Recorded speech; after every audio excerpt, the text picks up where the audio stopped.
प्राचीन भारत में घने जंगलों और विशाल नदियों से घिरा निषाद देश था। यहीं पर एक भील बालक का जन्म हुआ जिसका नाम एकलव्य रखा गया। एकलव्य बचपन से ही धनुर्विद्या में अद्भुत रुचि रखता था। उसके मन में एक ही सपना था, वह दुनिया का सबसे महान धनुर्धर बने।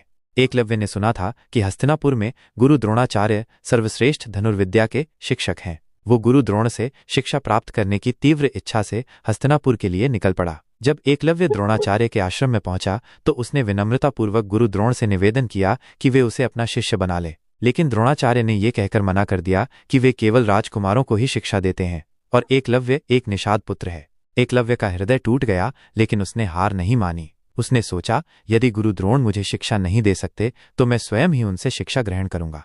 वह वन में लौट आया और उसने गुरु द्रोणाचार्य की एक मिट्टी की मूर्ति बनाई। उसने उस मूर्ति को अपना गुरु मान लिया और प्रतिदिन उस मूर्ति के सामने धनुर्विद्या का अभ्यास करने लगा।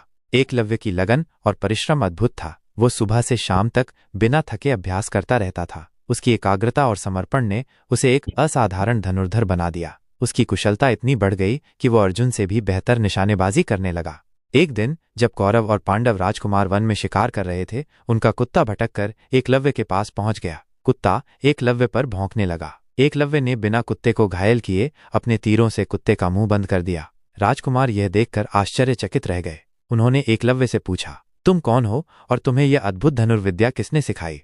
एकलव्य ने उत्तर दिया, मैं एकलव्य हूं और गुरु द्रोणाचार्य मेरे गुरु हैं। जब अर्जुन ने सुना कि एकलव्य द्रोणाचार्य को अपना गुरु मानता है तो वह चिंतित हो गया। द्रोणाचार्य ने अर्जुन से वादा किया था कि वे उसे दुनिया का सबसे महान धनुर्धर बनाएंगे। द्रोणाचार्य ने एकलव्य से पूछा, यदि मैं तुम्हारा गुरु हूं तो मुझे गुरु दक्षिणा दो। एकलव्य ने बिना किसी हिचकिचाहट के पूछा, गुरुदेव आप जो भी मांगेंगे मैं देने के लिए तैयार हूं। द्रोणाचार्य ने कहा, मुझे तुम्हारे दाहिने हाथ का अंगूठा चाहिए।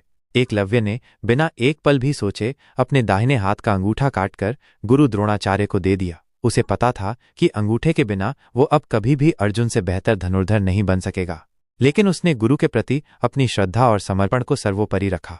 एकलव्य की ये कहानी हमें सिखाती है कि सच्ची लगन, दृढ़ संकल्प और गुरु के प्रति समर्पण से कोई भी लक्ष्य प्राप्त किया जा सकता है। एकलव्य की कहानी आज भी लोगों को प्रेरित करती है कि वे अपने सपनों को पूरा करने के लिए कभी हार न माने।